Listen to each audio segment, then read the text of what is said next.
Salut à tous, très content de vous retrouver aujourd'hui pour la dernière vidéo de la semaine. Tu peux me retrouver aussi tout à l'heure vers 17h, je serai en live, donc tu pourras me poser toutes les questions que tu veux sur le sujet ou sur des altcoins, peu importe, je serai là en live.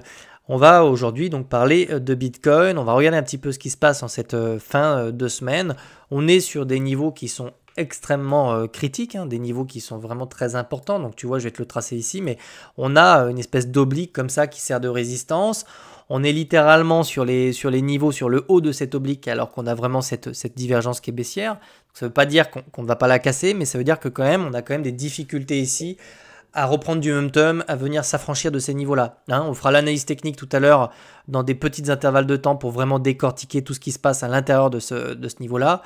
Mais globalement, sache qu'ici, on est sur des gros niveaux et que les prochains jours, les prochaines semaines seront extrêmement importantes. Je tiens à préciser que toujours avec franchise, j'essaie toujours de l'être sur cette chaîne.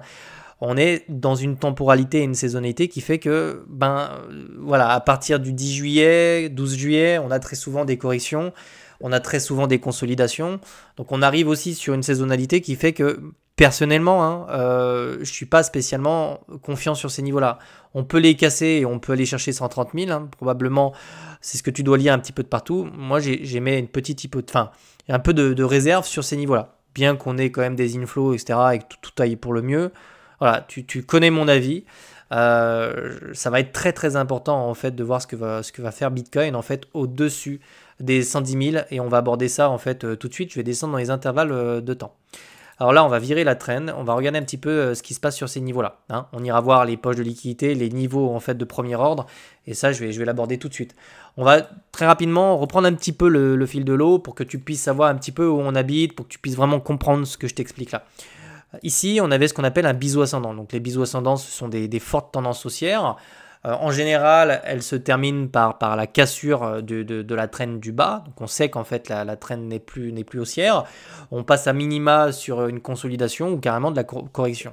Donc ici, pour l'instant, c'est exactement ce qui s'est passé autour du 29 mai. On a cassé cette trend-là. Le biseau ascendant a cassé par le bas. Donc on n'était plus vraiment sur une tendance haussière.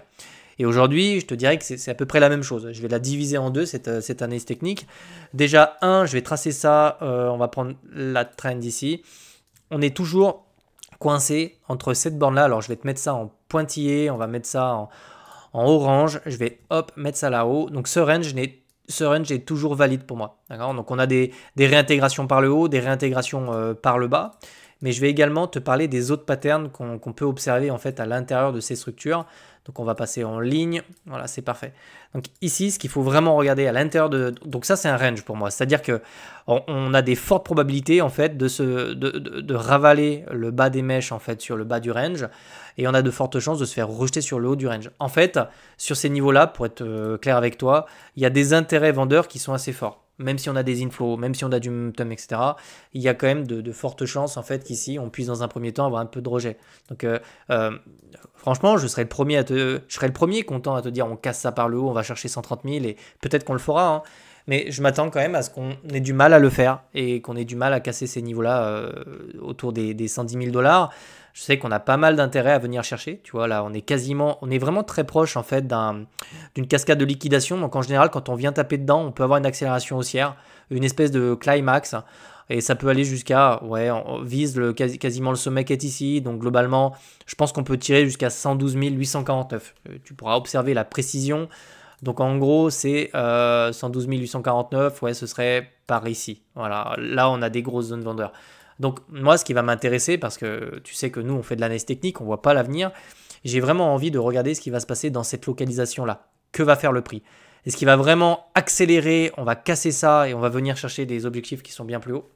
En sachant qu'on a une saisonnalité qui fait que c'est difficile. En général, c'est plutôt des objectifs de prise de profit. Ou est-ce qu'au contraire, on va vraiment avoir du mal, on va venir faire une petite chasse sur ces niveaux-là pour réintégrer le range et revenir chercher le bas. Ça, excuse-moi de te le dire, c'est ce que je pense. Hein. C'est pas ce qui va se produire. Hein. Si je devais mettre une pièce, j'aurais tendance à penser qu'on est sur des niveaux de rejet. Bien qu'on ait du momentum sur les niveaux actuels. Alors maintenant, on va regarder un petit peu parce qu'ici, on était vraiment dans une structure ce qu'on pourrait appeler, tu vois, il y a beaucoup de choses, hein. On voit beaucoup de choses ensemble. Là, je vais mettre ça en vert et c'est une autre structure qu'on appelle des bull flags. Donc, je pense que tu as déjà entendu ce type de structure. Alors, en fait, les bull flags, en général, on vient comme ça. On vient chercher un creux. On essaie de revenir. On a du mal à chercher le plus haut. On vient chercher un creux plus bas jusqu'à ce qu'en fait, on ait cette structure en forme de retournement. On casse et ensuite, le but, c'est de revenir chercher le sommet qui est là. Donc, ça, c'est ce qu'on appelle un bull flag et c'est exactement ce qu'on avait sur des petits intervalles de temps. Donc on va descendre en 4 heures, donc là tu vois c'est une analyse technique complète, on ne peut pas dire. Et bien en fait, j'espère que ça ne te gêne pas toutes ces zones là, mais il faut vraiment comprendre que l'orange ici c'est le range, et le vert c'était le bull flag. Je vais écarter ça, comme ça on aura une meilleure visibilité. Et c'est exactement ce qu'on a fait. C'est-à-dire qu'ici, on avait des résistances qui étaient descendantes, résistance descendante, on avait des creux qui étaient descendants, descendants, descendants. Et l'idée, c'était vraiment de venir chercher en fait W. C'est-à-dire qu'ici, on avait notre creux qui était descendant et notre résistance descendante. On est venu faire un creux ascendant, donc plus haut que le précédent. Et ensuite, on a l'extraction du bull flag par le haut. Donc, c'est vraiment une cassure du bull flag par le haut. Donc, je m'attends vraiment à ce qu'on revienne chercher les niveaux qui sont là dans les prochains jours. Là, on commence à taper les premières zones de stop. C'est normal en fait qu'on ait des mèches de rejet. Ça ne veut pas dire qu'on ne va pas les chercher. On pourrait très bien retracer un petit peu, retrouver du momentum et aller la chercher dans la foulée. Peut-être qu'on fera ça ce week-end, allez savoir. Mais l'objectif, c'est toujours le même, c'est le niveau des 112 000 $. Ensuite, on se revoit, on discute de ça, on regarde s'il y a du rejet, on regarde surtout les inflows. Parce que là, par exemple, c'est pareil sur les inflows, on a eu énormément d'inflows. Donc sur le très long terme, Bitcoin est un actif qui prendra de la valeur. Et là, on commence à avoir des outflows. On a eu 342, c'est des millions, donc ça représente quand même une certaine somme. Alors c'est rien par rapport à tout ce qui est rentré. Mais voilà, ça faisait très longtemps qu'on n'avait pas eu autant d'outflow. Donc tu vois, on est sur des niveaux où certains prennent des profits. On est également sur des niveaux où on a quand même pas mal de liquidités. Également sur des niveaux où je retrouve quand même un petit peu d'intérêt. Ici, on le voit, on a des positions qui s'ouvrent, on a quand même pas mal de positions qui s'ouvrent. C'est du long, principalement sur ce mouvement-là, donc c'est normal qu'on ait des petites purges. Peut-être qu'on va revenir chercher sous les niveaux qui sont là pour revenir chercher plus haut. Enfin, en tout cas, il peut y avoir des chasses. L'objectif, je te dirais, le dernier objectif se situe donc autour des 112 800 $. Donc ça, c'est vraiment mon analyse technique. Peut-être qu'on aura des marches... Enfin, il faut savoir qu'on a des baisses de taux qui peuvent être pricées à partir de septembre-octobre. Il y a de grandes chances qu'on ait une fin d'année un petit peu explosive, mais peut-être qu'on peut avoir un été comme ça de consolidation, quoi qu'il arrive, quoi qu'il se passe. Sache que tant qu'on maintient en fait, et tant qu'on reste entre les deux bandes qui sont là, il n'y a pas vraiment mort d'homme. Et même si on venait passer sous le range qui est ici, qu'on venait chercher en fait les poches de liquidité qui se situaient plus bas durant l'été, c'est pas, voilà, il ne faut pas prendre peur pour autant. On serait juste dans une structure long terme qui prend un peu plus de temps, c'est-à-dire je vais te la remontrer, mais là tu vois on étudie un petit peu tout ce qui peut se passer parce qu'on ne connaît pas l'avenir, même en weekly, peut-être qu'en weekly on pourrait le voir, mais tu vois vraiment si on se fait rejeter en fait sur le haut de cette structure, l'idée ce serait vraiment d'essayer d'aller chercher tu vois une espèce de drapeau comme ça pour vraiment avoir une extraction en fin d'année avec beaucoup de momentum.